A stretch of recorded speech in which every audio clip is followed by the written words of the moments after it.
tudo bem? Estamos de volta aqui com o programa Pontuando e esses últimos trabalhos que eu andei fazendo aqui dos podcasts, eu andei falando um pouco na parte da psicologia sobre o silêncio e algumas conjecturas que apareceram em alguns programas. Hoje eu resolvi fazer um texto, claro que aqueles meus famosos Frankensteinzinhos, um texto rápido, só para a gente fazer uma reflexão a respeito dos ruídos de nossas épocas, dessa época, e o ruído dos tempos, nossos ruídos internos, as nossas formas de viver pululando, olhando e pensando rapidamente em muitas coisas. Resolvi escrever um texto baseado em algumas pesquisas sobre alguns autores, inclusive a IA também. O título dele é Conversando com o Silêncio.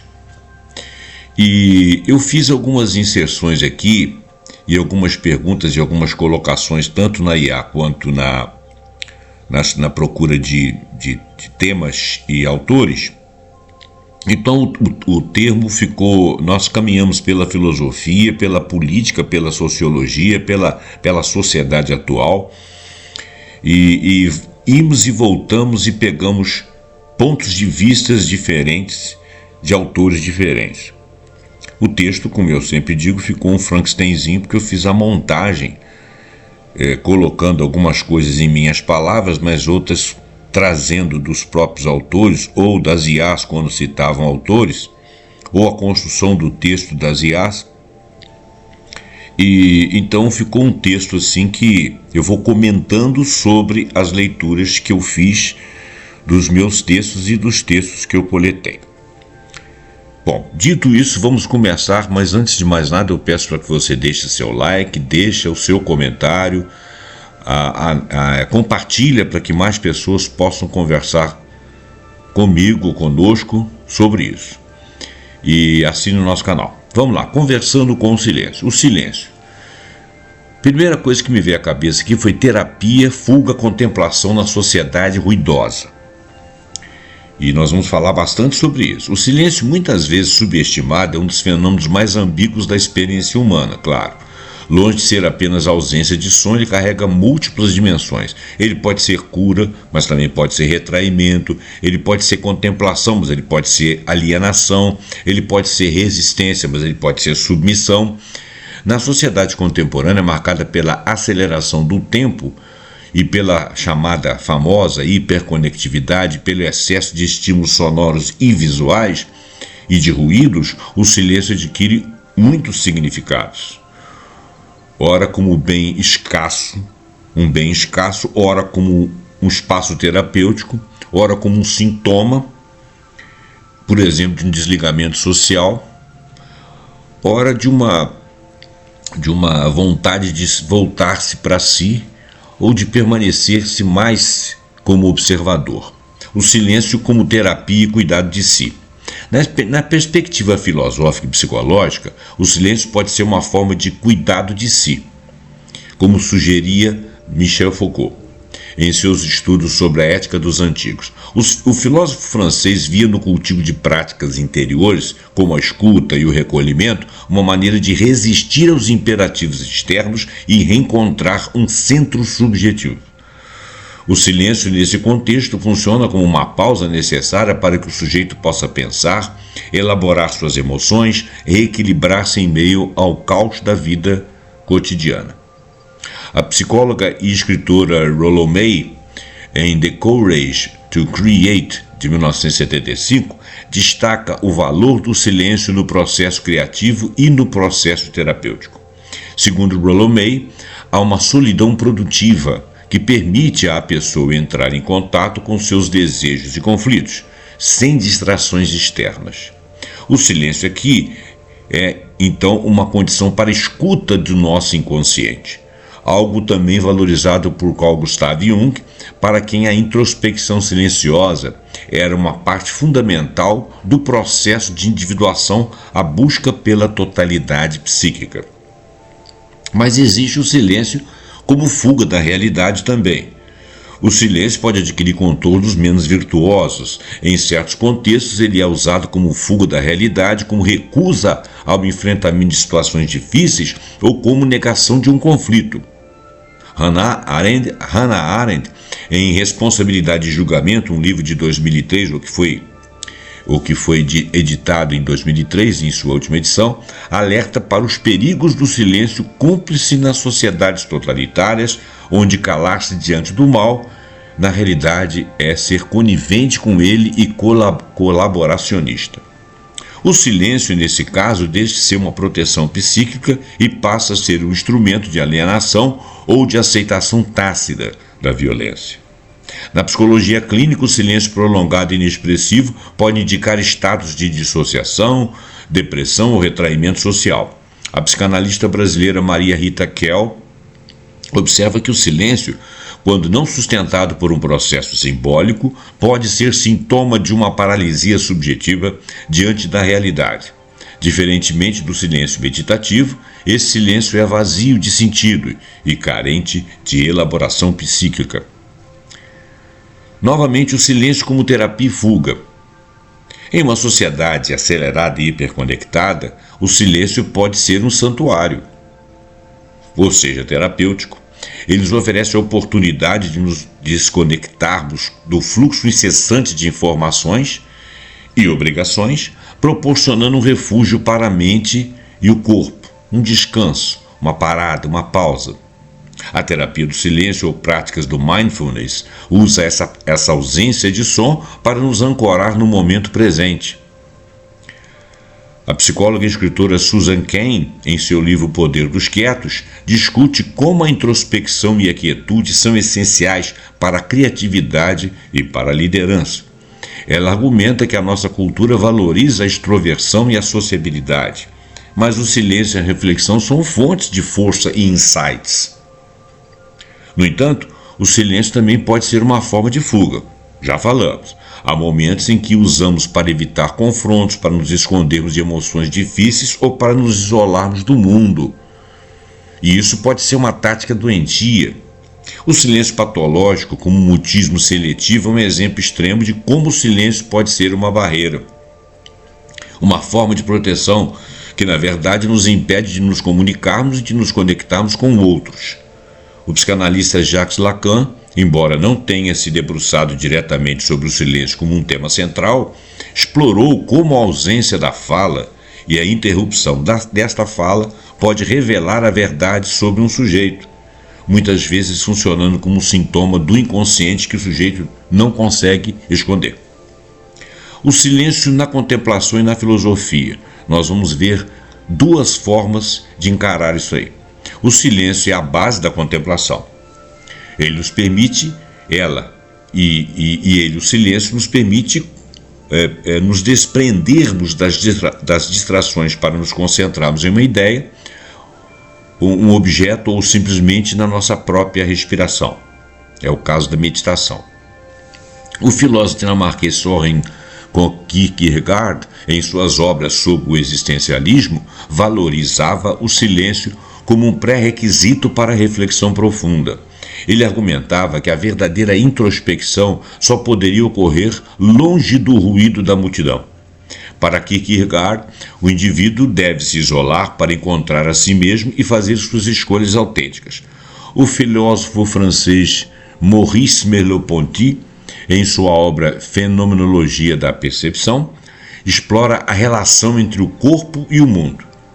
Embora não se concentre exclusivamente no silêncio, sua filosofia sugere que a percepção do mundo não é apenas visual ou auditiva, mas ela é uma experiência corporal total.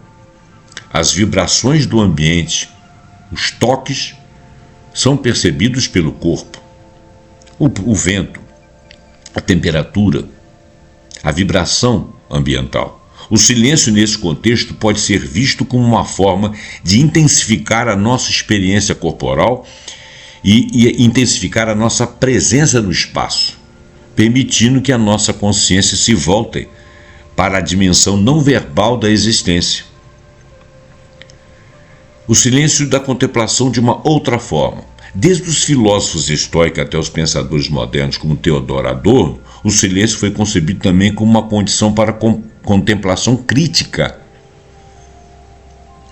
Em Minima Moralia, de 1951, Adorno denuncia o barulho incessante da sociedade industrial e do consumo como forma de evitar que as pessoas pensem. Essa é uma outra forma de ver esse silêncio aí, né? O ruído constante para ele não é apenas auditivo, mas simbólico. É a saturação de estímulos que impede o pensamento reflexivo e a experiência estética. Quando se falar de silêncio dessa categoria de análise, seria uma forma de desligamento dessa multiplicidade de ruídos, chamar de ruídos muitas figuras, muitos movimentos e muitos sons. Por isso que eu disse que era de outra forma. A filósofa francesa Simone Weil, embora associada à mística laica, viu no silêncio um espaço de atenção profunda e contemplação do real. Para Simone Weil, calar-se é também um gesto ético. É permitir que o outro apareça, que o mundo seja visto em sua inteireza, sem a mediação constante da fala ou da opinião. Trata-se de um silêncio que escuta, que acolhe e que resiste à pressa do juízo. O silêncio é a oportunidade de ouvir o outro, né? O silêncio numa sociedade ruidosa.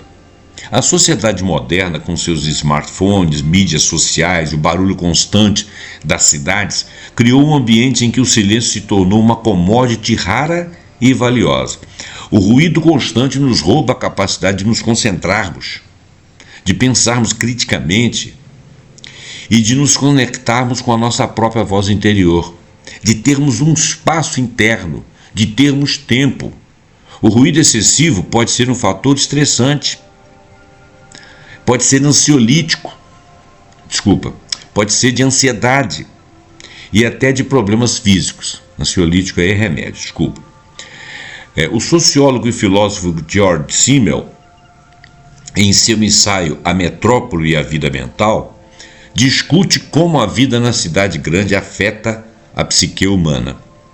Ele aponta sobre a sobrecarga sensorial do ambiente urbano que leva o indivíduo a adotar uma atitude reservada e distante, uma forma de autopreservação. É aquele ruído que nós falamos agora mesmo. O ruído de imagens, o ruído da pressa, o ruído das vibrações, o ruído dos próprios barulhos. O silêncio nesse contexto pode ser uma resistência, uma forma de recuperar a nossa autonomia, porque isso tem a ver com autonomia também, você não está no fluxo de ação que outros querem que você esteja, e preservando nossa sanidade em meio a esse caos. A sociedade moderna ruidosa 2, uma outra forma de analisar.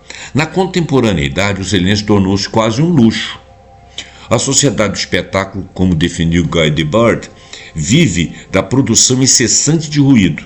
Nas mídias, nas redes sociais, no consumo. O filósofo coreano Byung-Chul Han, que eu sempre cito em Sociedade do Cansaço de 2010, ele observa que o excesso de positividade e produtividade dissolve o espaço do silêncio, que é também o espaço do não fazer, o espaço do descanso, do vazio criativo e propicia a contemplação. Segundo Han, o ruído do excesso de informação não permite que o pensamento se cristalize, que o espírito repouse e que se estabeleça. A filósofa e escritora espanhola Remedios Zafra, no livro O Entusiasmo de 2017, analisa como o silêncio tornou-se subversivo num mundo que exige performances constantes. Em um universo digital hipercomunicativo, silenciar pode ser um ato de resistência, seja contra a lógica da vigilância, seja contra a ansiedade da exposição contínua. Alguns exemplos contemporâneos, movimentos contemporâneos como o slow living e as práticas de desintoxicação digital, digital detox, resgataram o silêncio como forma de cuidado com a saúde mental. Em centros urbanos como Tóquio, Londres e São Paulo, surgem cafés do silêncio e retiros do silêncio voltados ao bem-estar. A escritora norte-americana Susan Cain, em O Poder dos Quietos, já mencionamos, mostra Como pessoas introvertidas e silenciosas têm sido mal compreendidas em culturas que valorizam a extroversão e a fala incessante. Seu trabalho é um manifesto a favor do silêncio, em favor do valor social, criativo e espiritual do silêncio. Agora nós vamos a uma análise mais sociológica e política, mas considerando ainda as visões filosóficas e psicológicas. É um texto de um outro procedimento, mas ele começa assim: o elo perdido, o silêncio na era do ruído. Quer dizer, nós estamos dentro do mesmo assunto, é uma outra forma de ver, né? Vivemos na era do ruído, sim. Não apenas o ruído acústico das cidades, mas o ruído informacional, o ruído social, o ruído digital, que satura nossos sentidos e preenche cada intervalo de tempo. Neste contexto, o silêncio deixa de ser uma mera ausência de som para se tornar um ato radical de resistência, que já falamos, um espaço essencial para observação, que também já falamos, a análise e a recuperação do self. A análise e recuperação do self é quando você se recupera no meio daqueles escombros ruidosos. A sua necessidade é transversal, manifesta-se de forma crucial na psicologia, na filosofia, na sociologia, até na política. Então vamos atacar a psique e a saúde, o silêncio como cura. Do ponto de vista psicológico, o silêncio é um nutriente fundamental para a saúde mental. E Carl Gustav Jung, o renomado psiquiatra suíço já mencionado, via o silêncio como um terreno fértil onde o inconsciente pode se estabelecer e se manifestar. Para Jung era o espaço quieto que os conteúdos de sombra, os símbolos dos sonhos e a voz da intuição ganhavam voz. Apareciam, permitindo o processo de individuação, tornar-se quem se é verdadeiramente. Então o silêncio, ele nos resgata, descansa o self e o faz emergir. A neurociência corrobora essa visão. Estudos demonstram que os períodos de silêncio promovem a neurogênese, ou seja, a formação de novos neurônios no hipocampo, região associada à memória e à aprendizagem. Enquanto você está entupido de coisas e entupido de ruídos, você não tem o tempo do aprender. O ruído constante, por outro lado, eleva os níveis de cortisol, o hormônio do estresse, contribuindo para a ansiedade, a exaustão e a dificuldade de concentração. O silêncio, então, opera, portanto, como um reset cognitivo. Ele permite que o córtex pré-frontal, responsável pelas funções executivas, como o julgamento e a tomada de decisão, se recupere da sobrecarga de estímulos. Exemplo, a prática de mindfulness, que nós já comentamos aqui, secularizada a partir das tradições orientais, tem como núcleo justamente a observação silenciosa dos pensamentos e das sensações sem julgamento. Essa pausa intencional no fluxo de reatividade automática é um antídoto clinicamente validado contra a ansiedade e contra a depressão. Filosoficamente, o silêncio como observação e verdade. Filosoficamente, o silêncio é um caminho duplo, para dentro do self e para dentro da compreensão do mundo. Ludwig Wittgenstein, no final do seu seminal Tratados Lógico-Filosóficos, que é um livro, não um tratado, conclui: sobre aquilo de que não se pode falar, deve-se calar.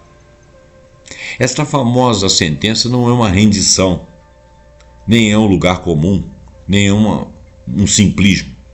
É um reconhecimento dos limites da linguagem para expressar o ético, o estético e o místico. Existem coisas que a gente não tem palavras de boa expressão ou que remetam ao conteúdo daquilo que se está sentindo, pensando, ou que seja um acontecimento, ou que seja uma realidade. Por questões éticas, por questões estéticas, por questões místicas. Então, sobre aquilo que não se pode falar, ou por outra, que não vale a pena falar, ou que o conteúdo das falas não consegue trazer o conteúdo das sensações, deve-se calar. O silêncio aqui é um gesto de respeito perante ao inefável. Uma outra forma de ver a coisa. Para os estoicos, como Sêneca e Marco Aurélio, o silêncio era uma disciplina para evitar fofocas, queixas e linguagem imprecisa. Era o espaço interior onde se podia praticar o prosoché, que significava para eles atenção plena. Seria o nosso mindfulness, né? E analisar as impressões da realidade sem ser arrastado por estas realidades. O silêncio permite análise pura, despida da reação emocional imediata. Exemplo, um líder que perante uma crise se cala por alguns momentos antes de responder, está exercendo um silêncio filosófico. Ele está observando primeiro, vendo como aquilo se equilibra em seu ser, não tem reação imediata, não é reativo. Ele vai ter uma reação, porque ele é uma liderança, mas ele está primeiro acalmando todas as ideias que chegaram até ele de maneira ruidosa, ou até de maneira intempestiva, e está se equilibrando para ver o que sobressai, o que está dentro da realidade. E está observando a realidade. Ele vai analisar suas impressões e vai escolher suas palavras com precisão, em vez de reagir por impulso, que é a reatividade. Sociologicamente, o silêncio como convivência, mas também como resistência. Sociologicamente, o silêncio nunca é vazio. Ele é carregado de significado social. George Simmel, um dos pais da sociologia moderna, analisou a vida nas metrópoles e descreveu a atitude blasé, uma reserva e um certo embotamento emocional, como um mecanismo de defesa contra a intensidade e o excesso de estímulos da cidade. O silêncio urbano muitas vezes não é escolhido, ele é imposto como uma barreira.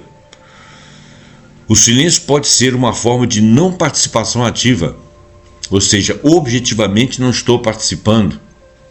Essa recusa em engajar-se em conversas fúteis, em debates polarizados sem escuta, ou na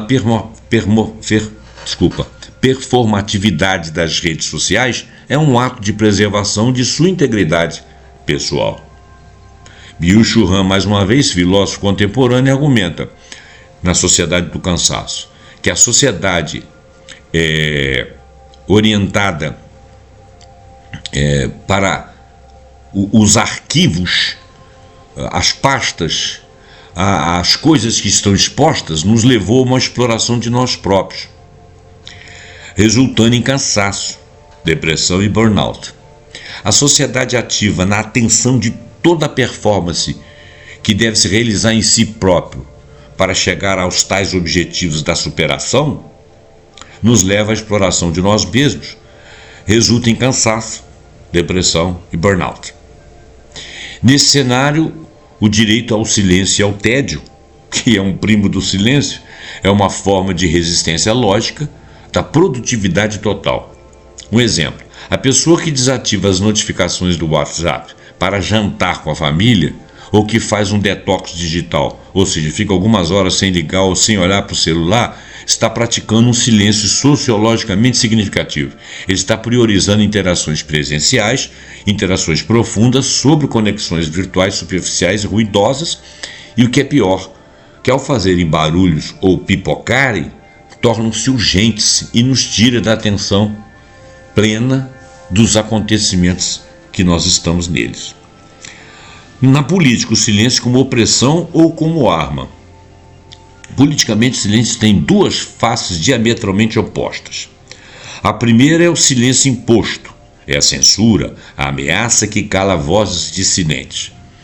A exclusão de grupos marginalizados dos espaços de fala.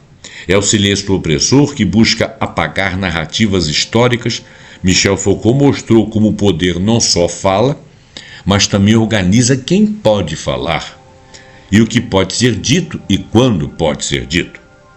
A segunda face do silêncio é o silêncio estrategicamente escolhido.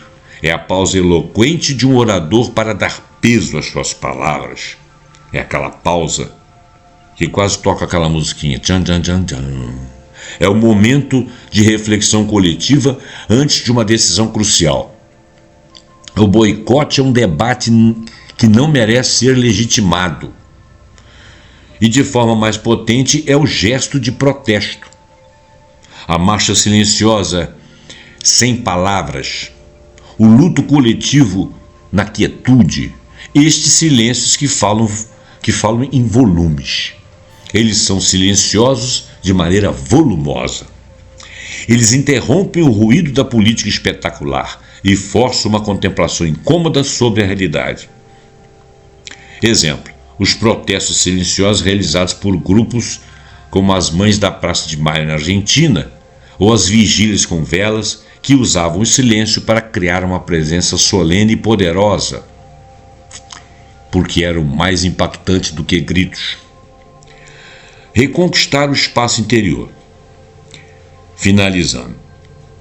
O ruído moderno, portanto, não é apenas a poluição sonora. É uma ferramenta de distração e fragmentação da consciência. O silêncio voluntário é a antítese disto. E o espaço é o espaço onde nós nos reconhecemos, onde analisamos a realidade com clareza, onde nos preparamos para uma convivência mais autêntica e onde encontramos resiliência para enfrentar problemas. É um espaço de cura voluntária, de convivência de per si, voluntário. Não se trata de defender um silêncio absoluto ou perpétuo, mas de defender o direito ao intervalo, ao descanso, à volta ao self, à atenção profunda, à pausa contemplativa. É no vácuo do silêncio que a mente encontra a clareza, a alma encontra o refúgio e a sociedade encontra a possibilidade de uma escuta verdadeira. O primeiro passo para qualquer diálogo significativo. Como disse o poeta e filósofo Rabindranath Tagore, o mesmo rio da vida que corre pelas minhas veias, noite e dia, corre pelo mundo e dança em medidas rítmicas. É a mesma vida que se desfolha na aresta do pó, num número sem folhas, e nas verdes folhas, num turbilhão de flores. Minha alma espalhou-se em delícias como o toque deste mundo de vida. E o meu silêncio em melodias. O silêncio, paradoxalmente, é onde a melodia da vida verdadeiramente pode finalmente ser ouvida. Bom, terminamos assim esse diálogo ou essa conversa com o silêncio.